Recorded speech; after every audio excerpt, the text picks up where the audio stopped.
ارشاد باری تعالی للرجال نصیب مما ترک الوالدان والاقربون وللنساء نصیب مما ترک الوالدان والاقربون مما قل منه او کثر نصیبا مفروضا۔ وحدہ لا شریک نے ارشاد فرمایا مردوں کے لیے وہ حصہ ہے جو ان کے لیے چھوڑ گئے ان کے اقارب، اور عورتوں کے لیے وہ حصہ ہے جو ان کے والدین ان کے لیے چھوڑ گئے اور قریبی رشتہ دار۔ مما قل منہ قصور، تھوڑا یا بہت یہ فرض کیا ہوا حصہ ہے۔ اس آیہ کریمہ میں اللہ رب العزت نے وراثت کے بارے میں، ترکہ کے بارے میں یہ وصیت فرمائی کہ مردوں کے لیے بھی حصہ ہے اور عورتوں کے لیے بھی حصہ ہے۔ مردوں کے لیے وہ جو چھوڑ گئے اور عورتوں کے لیے بھی وہ جو ان کے اقربا چھوڑ گئے، والدین چھوڑ کر گئے، یا جو بھی نظام ہے۔ وحدہ لا شریک نے یہاں پر ارشاد فرمایا شان نزول اس طرح ہے کہ عرب ممالک کے لوگ بیٹوں کو بس وراثت دیتے تھے، بیٹیوں کو وراثت سے محروم کر دیتے تھے، ان کو وراثت نہیں دیا کرتے تھے۔ تو اللہ پاک نے قرآن کی آیت کو نازل فرمایا اور ارشاد فرمایا کہ بیٹیوں کا بھی حق ہے، بیٹوں کو وراثت صرف مت دو، جو بیٹیوں کا حصہ بنتا ہے بیٹیوں کی وراثت بھی نکالو کہ ہم نے انہیں بھی تمہاری وراثت کا حقدار بنایا ہے۔ تو اس آیہ کریمہ کے بعد جو ہے وہ بیٹیوں کی وراثت بحال ہوئی، لیکن افسوس کے ساتھ کہ ہمارے معاشرے کے اندر بھی بیٹیوں کا حق مارنا کوئی کم نہیں کیا جا رہا۔ ہمارے معاشرے کے اندر بھی اب دن بدن یہ وبا پھیلتی جا رہی ہے کہ بیٹیوں کو وراثت سے محروم کر دیا جاتا ہے۔ طریقہ واردات کچھ اس طرح کا اپنایا جاتا ہے کہ بیٹی کے لیے رشتے کے لیے کوئی امیر زیادہ تلاش کر لیا جائے، اور جب نکاح کر دیا جائے تو اسے پھر یہ بات باور کروانے کی کوشش کروائی جا رہی ہے کہ تمہیں کون سی ضرورت ہے، تمہارا شوہر اچھا خاصا کماتا ہے، چاہے وہ خالہ کے ذریعے ہو، چاہے وہ پھپھو کے ذریعے ہو، چاہے کسی طریقے سے کسی واسطے سے بیٹیوں کو پھر یہ چیز ان کے ذہن میں بلیک میل کے ذریعے، ایموشنل کے ذریعے ہم انہیں ایک چیز ذہن میں بٹھاتے ہیں کہ تمہیں اب کیا ضرورت ہے، تیرا شوہر اچھا خاصا کماتا ہے، اچھی خاصی اس کا گھر و دولت ہے، تم کیا چھوڑ دو، اپنا خود ہی کہہ دو اپنے ماں باپا کو کہ چھوڑ دو، میں وراثت میں حصہ نہیں لے رہی۔ اس طرح کا طریقہ واردات اپنا کے ہمارے لوگ بھی معاشرے کے جو لا الہ الا اللہ محمد رسول اللہ صلی اللہ علیہ وسلم پڑھتے ہیں، وہ احباب بھی کچھ اس طریقے واردات سے، کچھ اور طریقوں سے بیٹیوں کا حق مار رہے ہیں۔ یاد رہے کہ یہ حق تمہیں معاف نہیں ہوگا۔ حق معاف اس صورت میں ہوتا ہے جب بیٹی بغیر کسی کے فورس کیے، بغیر کسی کے کہے، بغیر کسی کے مجبور کیے، جب وہ خود اپنے دل سے اور اپنی محبت سے اپنے رضا کے ساتھ اپنے والدین کو کہے کہ میں اب حصہ نہیں لینا چاہتی، تو یہ اب اس کا اپنا ذاتی اختیار ہے، جس پر اسے کسی نے ابھارا نہیں ہے، جس پر اسے کسی نے مجبور نہیں کیا ہے، جسے کسی رشتے نے آ کر فورس نہیں کیا کہ تو اس اپنے حصے سے دستبردار ہو جا۔ تو بغیر کسی کے کہے اگر وہ اپنی مرضی سے کہتی ہے نا میں یہ حصہ اپنے بھائیوں میں تقسیم کرنا چاہتی ہوں یا اپنی دوسری بہنوں میں، یا جو بھی ہے میں خود نہیں لینا چاہتی، تو یہ ایک پہلو ہے اگر اس میں وہ خود اپنے حصے سے الگ ہو جائے۔ لیکن اگر اسے کہا جائے کہ تم چھوڑ دو، تمہیں کس چیز کی کمی ہے، بار بار اسے بلا کر اسے بلیک میل کیا جائے، یہ تو حرام ہے، اس کی بالکل شریعت میں اجازت نہیں ہے، جو کہ ہمارے معاشرے کے اندر اچھا خاصا کھیل رچایا جا رہا ہے۔ بچوں کو وراثت کا حقدار بھی بنایا جا رہا ہے، اور جب بیٹیاں 3 ہو جائیں 2 ہو جائیں تو پھر ہم رب سے پتہ کیا مانگتے ہیں، اے اللہ ہمیں ہمارے دولت کا وارث عطا فرما۔ کیا بیٹیاں وارث نہیں ہیں؟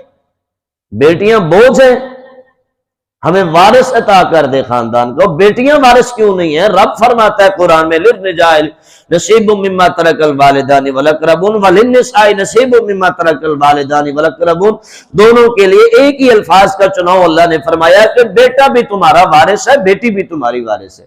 لیکن افسوس ہم کیا کہتے ہیں دعا میں، اے اللہ وارث عطا فرما۔ فلمیں دیکھ دیکھ کر ہمارے گھروں میں بھی اللہ کرے وہ افسوسناک باتیں ہونا شروع ہو گئی، اللہ میں وارث بیٹا عطا فرماؤ، بیٹی وارث کیوں نہیں ہے؟ بیٹی کیا مطلب ہے آگے نکاح کر دی جائے تو اب تمہارے گھر سے خارج ہوگی، اب وہ تمہاری وراثت سے ختم ہوگی، اب وہ تمہارے نام سے ختم ہو گئی۔ یہ افسوسناک دعائیں اور ہمارے معاشرے کی کہانی دن بدن بڑھتی جا رہی ہے۔ کبھی کسی پہلو سے بیٹی کو کہا جاتا ہے دستبردار ہو جاؤ، میں وہاں پر ایک پڑھاتا تھا کہ حاجی صاحب تھے بہت نمازی پرہیزی تہجد گزار، حج بھی انہوں نے کیا ہوا تھا، وہ اپنی بہنوں کے گھر نہیں جاتے تھے. جب یہ آپ کو اصلاح کے لیے اور سبق کے لیے بات کی جا رہی ہے، کسی کی برائی بیان کرنے کے لیے نہیں. پوچھا گیا، میں نے پوچھا بھی کیا بات ہے کہ ان کا آنا جانا؟ انہی کے بھانجے نے بتایا کہ بات دراصل یہ ہے کہ جب ہمارے والد کا وصال ہوا نا، حاجی صاحب کے ان کے والد کا وصال ہوا تو بہن نے آ کر بس یہ کہا کہ میں تھوڑی سی کمزور ہوں، مجھے حصہ دے دو تاکہ میں اپنا اس سے میں بچے کو کاروبار کر لیں اور ہم بھی اپنے گھر میں تھوڑا سا سکون کی زندگی گزار لیں، ہمارا جو حصہ بنتا ہے ہمیں دے دو. اس بات کو لے کر آج تک 20 سال گزر گئے، ہمارے ماموں نے ہمارے گھر میں قدم نہیں رکھا کہ یہ میری بہن وراثت میں حصہ مانگنے کے لیے میرے چوکھٹ پہ کیوں آ گئی. اس پر انا للہ و انا الیہ راجعون پڑھا اور معاشرے کا نسور چہرہ دیکھا کہ ایک طرف سے نمازوں کے ڈھیر لگ رہے ہیں، ایک طرف سے تہجد گزاری ہو رہی ہے، ایک طرف سے حج کیے جا رہے ہیں اور دوسری طرف سے حق بھی مارے جا رہے ہیں، بیٹیوں کو رلایا جا رہا ہے، بہنوں کا حق مارا جا رہا ہے. ایک تو نا دوسروں کا حق، یار بہنوں کا حق بھی کھا جاتے ہیں ہم لوگ، بیٹیوں کا حق بھی کھا جاتے ہیں ہم لوگ. اتنے بڑے ہو کر کس دلیری کے ساتھ ہم رب کے گھر میں آتے ہیں، کس جگرے کے ساتھ ہم رب کے گھر میں آتے ہیں. اے اللہ یہ بتانے کے لیے کہ اے اللہ میں حق کھا کے آ گیا ہوں، اے اللہ میں بہن کا حق مار کے تیرے کعبہ شریف کے حرم میں آ گیا ہوں، یا رسول اللہ آپ کے گنبد خضرا کے سائے میں بہن کا حق مار کے آ گیا ہوں، بیٹی کا حق کھا کے آ گیا ہوں. اللہ اکبر، یہ ہمارا افسوسناک چہرہ ہے جسے ہمیں بدلنا ہوگا، جسے ہمیں چینج کرنا ہوگا. آپ وراثت کے معاملات دیکھ لیں، وہاں آپ کو بیٹی ہر پہلو پہ نظر آئے گی، وہاں آپ کو ہر پہلو پہ بیٹی نظر آئے گی. اور بیٹیاں یار ہمارے نبی کے لیے اللہ نے چنی ہیں، باقی سب کے لیے بیٹے ہوں گے مگر میرے رب نے اپنے حبیب کے لیے بیٹیاں پسند فرمائی ہیں.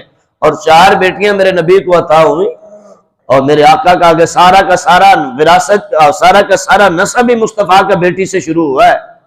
حضرت امام حسن و حسین کو کبھی نواسا نہیں بلایا گیا، جب بھی بلایا بیٹا ہی کر کے بلایا ہے، سرکار نے بیٹا ہی کر کے بلایا ہے. تو میرے آقا نے حضرت سیدہ فاطمہ الزہرا رضی اللہ تعالیٰ عنہ کو جیسا گھر کا وارث بنایا، کائنات دیکھتی رہ جائے گی کیسے بنایا. کیا میرے نبی نے کہا تھا میری فاطمہ تو میرے گھر کی وارث نہیں ہے؟ جو آج سرکار کا کلمہ پڑھنے والا پیروکار بیٹے کے لیے کہتا بیٹا. اس لیے پھر میاں صاحب کہتے ہیں کہ دیاں لئی پردیس میں بابل پترا لئی جگیرا، کچھ نہ کہنا منہ چپ رہنا، دھیاں دیاں تقدیراں. پترے تو سارے جگیراں لے کے چلے گئے، دھیاں کدھر گئیں؟ بیٹیوں کے لیے کیوں پردیس ہے؟ یہ ہماری غلط سوچ ہے ہمارے معاشرے کے اندر کا. اس لیے وہ معزز تھے زمانے میں مسلمان ہو کر، ہم خار ہوئے تارک قرآن ہو کر. قرآن سے دور ہونے کی وجہ سے ہمارے گھروں میں یہ سارا کچھ سسٹم چل رہا ہے. پھر ہم کہتے ہیں اللہ ہمارے حال پہ رحم فرما، اے اللہ ہمارے گھروں میں برکت کیوں نہیں ہے؟ جب بھی کسی کا حق کھا کے گھر میں بیٹھ جاؤ گے تمہارے گھر میں کبھی برکت نہیں آئے گی. اپنا حق کھاتے رہو، 10 روپے بھی کما کے لاؤ گے نا تو 10 لاکھ کا مقابلہ کر جائیں گے. لیکن اگر کسی کا ایک ذرہ بھی حق مار کے بیٹھ جاؤ گے نا تو 10 لاکھ بھی کما کے لاؤ گے، 10 روپے کا بھی مقابلہ نہیں کر پائیں گے. یہ پڑھی لکھی بات ہے اور یقینی بات ہے، اور اللہ اس کے رسول کے فرمان سے بات ہے. کسی کا حق مار کے آؤ گے تو کچھ بھی حاصل نہیں کر پاؤ گے. لیکن جسی کے حق حقوق ادا کرتے جاؤ، کیونکہ اللہ اپنا حق معاف فرما سکتا ہے لیکن حقوق اور عباد معاف نہیں کرتا جب تک بندہ اسے معاف نہ کرے. آپ کے سامنے یہی سوال ہے، اب جس بہن اور بیٹی کا ابھی تک اس کے بچے جوان ہو چکے ہیں، اس لیے بزرگوں کو یہ ہونا چاہیے کہ آپ اپنی زندگی میں اپنی وراثت تقسیم کریں. اس کا ایک فائدہ یہ ہے کہ آپ کے مرنے کے بعد قبر میں آپ کو عذاب تو نہ ہو. کل آپ قیامت کے دن اللہ کے رسول کے سامنے جائے تو اللہ کے رسول یہ تو نہ فرمائے جب تو بوڑھا ہو گیا تھا، جب تو قریب المرگ ہو گیا تھا، تو نے کیوں نہیں اپنی بیٹیوں کا حصہ نکالا، تو نے کیوں نہیں اپنی وراثت کو تقسیم کیا؟ تو آپ رسول اللہ کو کیا جواب دیں گے؟ اب اللہ کے رسول کو کیا جواب دیں گے؟ میں ان لوگوں کو سلام عقیدت پیش کرتا ہوں جو اپنی زندگی میں اپنے بیٹیوں اور بیٹوں کا وراثت تقسیم کر جاتے ہیں. اور میں ایسے خوش نصیب لوگوں کو بھی جانتا ہوں جن کی بیٹیاں ابھی تک شادی کے قابل بھی نہیں ہیں، لیکن ان کے گھر بھی انہوں نے الگ بنا دیے ہیں، ان کے الگ پلاٹ بھی لے کر رکھ دیے ہیں، الگ ان کے سارا نظام بنا دیا ہے. یہ کس کا ہے جی؟ یہ میری بیٹی کا ہے، اور بیٹی ابھی تک 7ویں 8ویں پڑھ رہی ہے. تو ایسے عظیم لوگ بھی ہیں مصطفیٰ کے غلام جن کو سلام پھیرنے کو دل کرتا ہے. بات نے اپنی بیٹی کا حق ادا کر دیا محبت کا کہ ابھی اس کا شادی میں کئی سال پڑے ہیں، لیکن تو نے پہلے ہی اپنی وراثت میں سے اپنی بیٹی کا حصہ نکال کے رکھ دیا. تو ہمیں ایسا بننا چاہیے، اپنی بیٹیوں کا حصہ نکالنا چاہیے، اپنی بہنوں کا حصہ نکالنا چاہیے. اور اگر آپ نے اپنے آپ کو رب کے حضور پیش کرنا ہے نا اپنی موت سے پہلے پہلے اگر رب فرصت دے تو اپنی وراثت کو تقسیم کرو، تقسیم کر کے جاؤ۔ ایک تو بعد میں اولاد لڑتی ہے بہت زیادہ۔ ہم نے ایک لاہور میں ایسا جنازہ بھی دیکھا کہ والد فوت ہو گیا اور ابھی میت اٹھی نہیں تھی کہ بھائیوں میں لڑائی شروع ہو گئی، یہ میرا گھر ہے، یہ میری جگہ ہے، یہ میری جگہ ہے۔ انہوں نے باپ کے جنازے نکلنے کا انتظار نہیں کیا، واللہ باللہ تاللہ اللہ کے گھر میں مصلی پہ بیٹھا ہوں، انہوں نے لڑائی شروع کر دی۔ انہوں نے کہا یہ جگہ میری ہے، یہ جگہ میری ہے، ابھی جنازہ نہیں اٹھا تھا۔ اب صاحب میت کو کیا دل میں تڑپ رہی ہوگی کہ ابھی میرے انہوں نے جنازہ بھی نہیں نکالا اور ان کو وراثت کے پڑ گئی، لیکن ان میں بیٹی تو نظر نہیں آئی کہ بیٹی بھی لڑ رہی ہو کہ یہاں جگہ میرا بھی ہے۔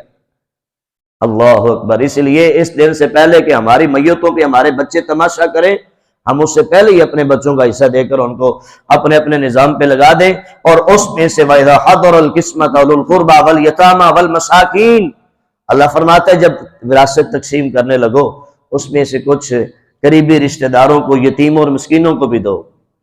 ہاں جی، کچھ اس میں سے ان کو بھی دو۔ حضرت امام محمد بن سیرین رحمۃ اللہ علیہ جب وراثت تقسیم فرمائی تو آپ نے ایک بکری ذبح فرمائی اور اس کو غربا یتیموں میں تقسیم کر دیا اور کہا کہ یہ میرے اللہ کا فرمان ہے اور مصطفیٰ کی تعلیم ہے کہ جب بھی تم وراثت تقسیم کرنے لگو اس میں سے یتیموں کو، غریبوں کو، مسکینوں کو، قرآن فرما رہا ہے حضر القسمۃ اولو القربى والیتامى والمساکین فارزقوہم منہ وقولوا لهم قولا معروفا، اور ان سے اچھی بات کہہ دو۔ یعنی وراثت میں جب آپ غرباء کو، رشتہ داروں کو، مسکینوں کو آپ جب تقسیم کرو نا، کچھ نہ کچھ چیز خیرات کرو تو ایسی بات کر کے ان کے دل آزاری نہیں کرنی کہ جا یہ لے جا، نہیں، بلکہ اتنی محبت سے دو کہ اگلا بندہ تمہارا غلام ہو جائے۔ پیار اور ادخلوا قولا معروفا، بہت ہی پیاری بات کہہ کر ان میں تقسیم کر دو تاکہ اللہ پاک ان کو دینے کی بدولت تمہاری وراثت کے جو معاملات ہیں اس کو آسانی کے ساتھ فرما دے۔ تو میرے بھائیوں، بزرگوں، نوجوان دوستو، یہ قرآن ہے جو ہمیں سارے آداب سکھاتا ہے، یہ قرآن ہے جو ہمیں سارے طریقہ کار سکھاتا ہے۔ وراثت میں نے 17 سال تعلیم حاصل کی ہے، اس میں سے سب سے پیچیدہ اگر کوئی مسئلہ دیکھا تو وراثت کا دیکھا ہے۔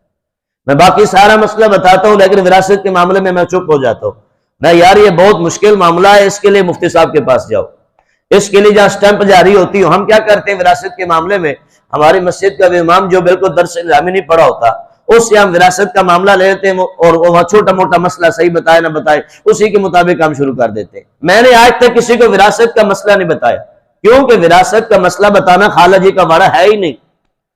وراثت کا مسئلہ سب سے پیچیدہ مسئلہ ہے، سب سے مشکل ترین مسئلہ ہے، اس کو حصوں میں تقسیم کرنا کوئی آسان کام نہیں ہے۔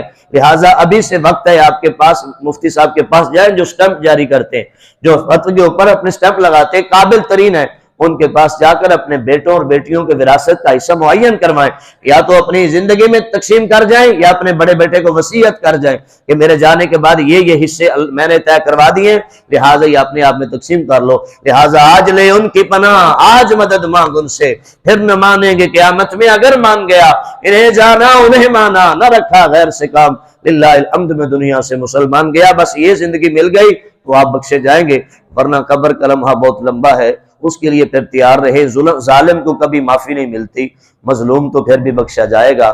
آج کسی کا حق ماریں گے، اس کا وقت تو گزر جائے گا، وہ تو آگے جا کے اس کا تو کام آسان ہو جائے گا، لیکن حق مارنے والے نہ تو قبر میں سکون سے رہ سکے گا، نہ آخرت میں سکون سے رہ پائے گا، نہ جہنم میں تو چل پائے گا۔